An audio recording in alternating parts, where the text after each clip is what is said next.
Misijita na miseu alinizam Kaniai zinindrueu alinizam Eni andro lasanu diana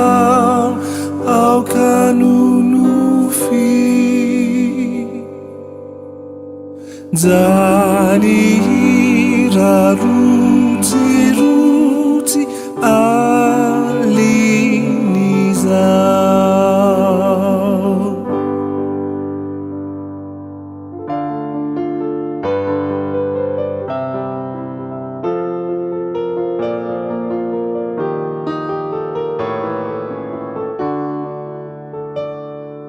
Ni fangina na manzeni alinizam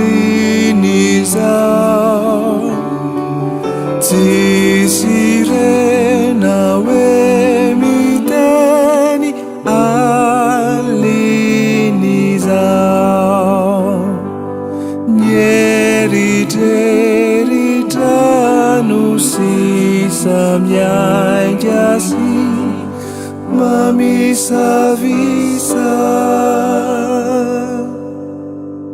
te aita pa